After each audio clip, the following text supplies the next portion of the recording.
কত সুন্দর দেখো লেহেঙ্গাটা না। ওয়াও, কত সুন্দর। তো এটা যতটা সুন্দর ততটা দামও কিন্তু বন্ধুরা। তো বন্ধুরা কি ভাবছো, লেহেঙ্গাটা আমার? না না, এটা আমার একটা কাস্টমারের। তো চলো বন্ধুরা, আজকে আবার তোমাদের জন্য নতুন ভিডিও নিয়ে আসছি। চলে এসো, ভিডিওটা স্টার্ট করি। Welcome back to my channel. বন্ধুরা সবাই কেমন আছো? আশা করি ভালো আছো। তো আমি আছি মোটামুটি ভালো। তো বন্ধুরা আজকে আমি নতুন দুইটা ব্লাউজ কাটিং করব, তারপর সেলাই করব। তো তার আগে ঘরের কিছু কাজ আছে, কাজগুলো সেরে নিই। তো চলো বন্ধুরা, ভিডিওটা স্টার্ট করি। লাস্ট পর্যন্ত তোমরা ভিডিওটা অবশ্যই দেখবে। আর যারা নতুন আছো আমার চ্যানেলটাকে সাবস্ক্রাইব করে বেল আইকনটা বাজিয়ে অল করে দেবে। আর ফেসবুক থেকে দেখে থাকলে প্রোফাইলটাকে ফলো করে দেবে, ঠিক আছে? তো চলো ভিডিওটা স্টার্ট করে নিই, চলে এসো। হ্যালো বন্ধুরা, তো দেখো আমি সকাল সকাল রান্নাঘরে চলে এসেছি। এই মাছগুলো আজকে সকালে রেখেছিলাম, মাছগুলি রান্না করব। তার কি রান্না করব সবটাই তোমাদের সঙ্গে শেয়ার করব। আর এগুলো কি মাছ তোমরা আমাকে কমেন্ট করে জানাবে। তো দেখো আমি কড়াইতে তেল দিয়ে মাছটি একটু ভেজে নেব। তো এটা আমার মাছ খালি পেঁয়াজি রান্না করাটা, এটা কিন্তু আমার হাজব্যান্ডের ফেভারিট খাবার। আর কুমড়ো ভাজি, এটা কিন্তু আমার হাজব্যান্ডের ভালো প্রিয় খাবার। তো তাই করছি। আর তারপরে একটু নিরামিষ রান্না করব। আর কি রান্না করি তোমাদের সঙ্গে সবটাই শেয়ার করব। তো বন্ধুরা ভিডিওটা লাস্ট পর্যন্ত দেখতে থাকো, কারণ তোমাদেরকে তো আমি বলেই দিয়েছি যে আজকে একটা নতুন ব্লাউজ কাটিং করব, সেলাই করব। তো দেখো বন্ধুরা, আমাকে আগের ভিডিওতে একজন বন্ধু একটা ফ্রেন্ড আমাকে কমেন্ট করেছিল যে তুমি সময় পাও কখন, ঘরের কাজ কখন করো, তো ভিডিও বানাও, ঘরের কাজ কখন করো, এরকম বলেছিল। তো আমি তোমাদেরকে বলে দিই যে আমি আগের ভিডিওতেও বলেছি, এখনও বলছি যে দেখো বন্ধুরা, আমি আমার সংসার ঠিক রেখেই কিন্তু আমি ভিডিওটা করি, ব্লগটা বানাই, ঠিক আছে? আমি বাড়িতে আমার হাজবেন্ড ওকে খাইয়ে দাইয়ে ডিউটিতে পাঠাই, তারপর রান্নাবান্না করি, তারপর মেয়েকে স্নান করাই, ঘুম পাড়াই, তারপরে আমি সেলাই কাজ করি। এর মধ্যে দিয়ে একটু ভিডিও বানাই, সেটা আমি আগের ভিডিওতেও বলেছি, এখনও বলছি। তো আরেকজন লোক আমাকে কমেন্ট করেছিল যে তোমার হাজব্যান্ড কিসের চাকরি করে?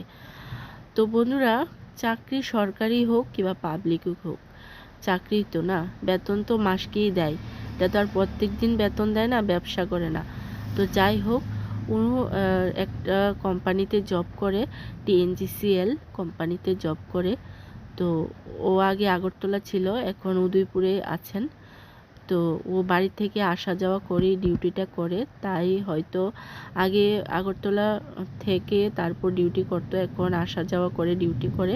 তো সকালবেলা ঘুম থেকে উঠে প্রচুর কাজ থাকে, দোকানটা খুলে তারপরে রান্নাঘরে এসে রান্নাবান্না করি, ওকে খাইয়ে দাইয়ে আমি স্নান টান করে একদম মেয়েকে স্নান টান করিয়ে ঘুম পাড়িয়ে তারপরেই কিন্তু আমি আমার সেলাই কাজটা করি। তো সেলাই কাজ করি তার মানে এটা নয় যে এটা দিয়ে আমার সংসার চলে। সেলাই কাজ ভালো লাগে করি, আর আমার হাজব্যান্ড পারমিশন দিয়েছে তাই আমি করি। আর এটা আমি শিখেছি আগের থেকেই। তো বিয়ের আগের থেকে আমার শেখা, তো এই জন্য আমার ভালো লাগে করি। তো আমার ইচ্ছা ছিল আমি একটা দোকান দেব, তো বাড়িতে অলরেডি একটা দোকান দিয়ে দিয়েছি। আর আমার কাস্টমারের ডিমান্ডও ছিল যে দিদি তুমি একটা দোকান দাও, দিলে হয়তো তোমার দোকানটা চলবে। তো তার জন্য আমি একটা দোকান করলাম।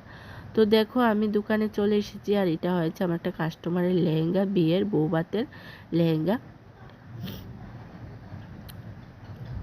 তা আবার দেখো 1 ঘন্টা পর চলে এলাম। 1 ঘন্টা পর কিন্তু ব্লাউজটা আমার তৈরি হয়ে গেছে। এখন আমি এটার মধ্যে হাতের কাজ করব।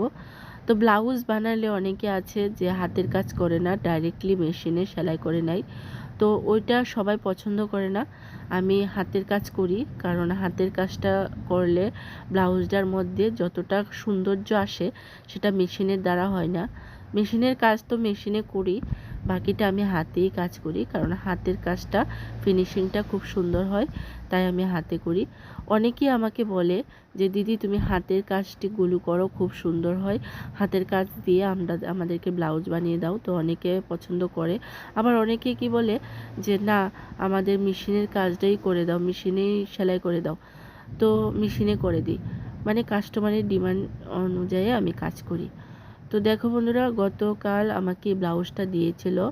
তো লেস টেস আনাটা কিন্তু অনেকটা সময় লাগে। তো ইমার্জেন্সি কাজ এটা, আমার রাত্র 1টা পর্যন্ত বসে বসে এই কাজগুলো করেছি। করার পর যে ফাইনাল যে লুকটা মানে ড্রেসটা, এটা তোমাদেরকে দেখাচ্ছি। দেখো কত সুন্দর হয়েছে। প্রিন্সেস কাটিং বলেছিল প্রিন্সেস কাটিং করে দিতে, তো প্রিন্সেস কাটিংই করে দিয়েছি। নিচে কোমরটার মধ্যে দিয়েছি একটু লেস, তারপর হাতাটার মধ্যে লেস দিয়েছি। তো বন্ধুরা, ভিডিওটা কেমন লাগলো কমেন্ট করে জানাবে। ঠিক আছে, আজকের ব্লগটা আমি এখানেই শেষ করলাম। ভালো থেকো, সুস্থ থেকো, টাটা।